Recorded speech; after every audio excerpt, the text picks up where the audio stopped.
9h. RTS Info, Alexandra Planinic.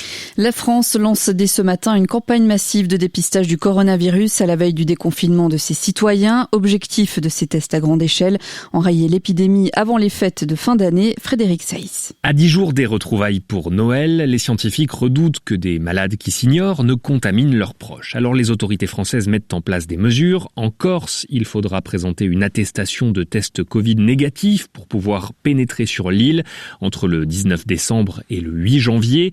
Le gouvernement français lance également des campagnes de dépistage massif. L'une commence donc aujourd'hui dans 2 grandes villes, Le Havre en Normandie et Charleville-Mézières dans les Ardennes. Dans ces 2 agglomérations, 400 000 tests ont été provisionnés. Des installations provisoires sont prévues dans des gymnases ou des salles des fêtes. Il s'agit d'identifier les foyers, de retracer les chaînes de contamination. Ces 2 campagnes de tests sont aussi une manière d'observer les contraintes logistiques avant d'étendre ces dépistages de masse à toute la France. De nouvelles campagnes sont prévues au mois de janvier. Frédéric Saïs pour RTS Info, Paris. En France, toujours, de nombreuses associations et syndicats ont dénoncé hier des arrestations arbitraires lors de la manifestation de samedi contre la proposition de loi sécurité globale. Une manifestation à Paris de 10 000 personnes et où 150 manifestants ont été interpellés. Pour ce 3e rassemblement, les forces de l'ordre ont changé de tactique en intervenant tout au long de la manifestation par bond offensif pour interpeller toute personne soupçonnée de vouloir constituer un bloc. Et alors que la France lance un dépistage de masse aujourd'hui, les États-Unis entament, eux, une vaste campagne de vaccination contre le Covid-19 après des préparatifs express durant le week-end, et l'Allemagne annonçait hier sa volonté de se confiner partiellement dès mercredi. Et en parlant de confinement, c'est ce que demandent les grands hôpitaux suisses. La semaine dernière, ils ont envoyé un avertissement à Alain Berset, le ministre de la Santé. Dans cette lettre, les directeurs des hôpitaux font part de leur grande inquiétude quant à la situation actuelle. Les lits dans les unités de soins intensifs se raréfient.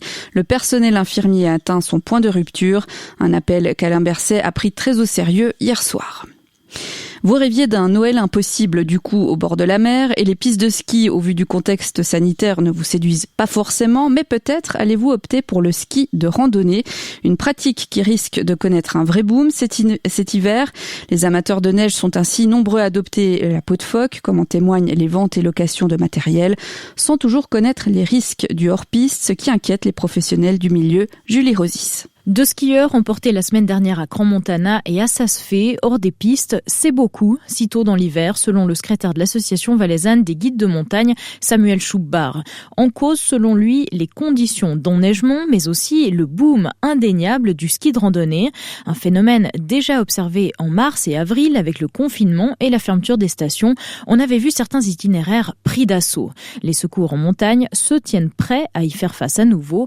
Pascal Gaspo est le responsable de la maison FXB du sauvetage basé à Sion. Ça ne nous inquiète pas parce qu'on a un dispositif de sauvetage qui est déjà en place pour la saison d'hiver. On sait qu'on aura de toute façon une augmentation du nombre d'interventions en cette période. Pour ça, on est déjà préparé à ce genre d'activité. À l'opposé, dans le cadre de la prévention des accidents, on est préoccupé quand même par les gens qui ne connaissent pas le milieu et puis qui vont s'engager dans des itinéraires qu'ils ne maîtrisent pas. Face à ce constat, la meilleure attitude, selon Pierre Matet, secrétaire de l'association suisse des guides, demeure la prévention. On a aujourd'hui 2 bras de levier à très court terme.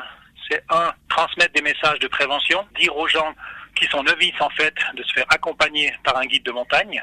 Et le deuxième, c'est de se former. Et aujourd'hui, il existe pléthore de cours sur les risques d'avalanche pour tous les gens qui souhaitent pratiquer la randonnée à ski ou la raquette à neige ou les randonnées pédestres hivernales. L'association suisse des guides ne prévoit pas de campagne de prévention différente des autres années. Nous n'en avons pas les moyens, avance Pierre Matet, qui compte toutefois marteler ce message de prudence par égard aussi aux hôpitaux déjà très sollicités. Rappelons que le ski de randonnée est le sport d'hiver qui compte chaque année le plus d'accidents mortels en Suisse, selon le Bureau de prévention des accidents. Polluer coûte de plus en plus cher aux entreprises en Europe. La tonne de CO2 atteint un record, 31 €, soit un peu plus de 33 francs, du jamais vu. Une entreprise qui a dépassé son quota d'émissions alloué par Bruxelles doit donc dépenser toujours davantage pour acheter des droits à polluer supplémentaires. Et les prix Cléa Favre n'ont pas fini de s'envoler. La tonne de carbone a pris l'ascenseur alors que vendredi, les 27 ont relevé leur objectif de réduction de gaz à effet de serre, moins 55% d'ici 2030 par rapport au niveau de 1990, contre auparavant un objectif de moins 40%. Et la pression va encore s'accentuer sur l'industrie pour qu'elle investisse dans les énergies renouvelables. En juin prochain, par exemple, le secteur maritime sera également couvert par le système d'échange de quotas d'émissions de l'Union européenne. Peu à peu, nous entrons donc dans une nouvelle configuration dans laquelle la tonne de carbone devient de plus en plus une ressource rare pour l'économie, d'où un prix qui pourrait grimper jusqu'à 50 €. Avec ces montants de plus en plus dissuasifs, le plus grand système d'échange d'émissions au monde commence à porter ses fruits. Cette année, les émissions des secteurs couverts, raffinerie de pétrole, aciérie ou encore production d'aluminium, seront inférieures de 20% par rapport au niveau de 2005.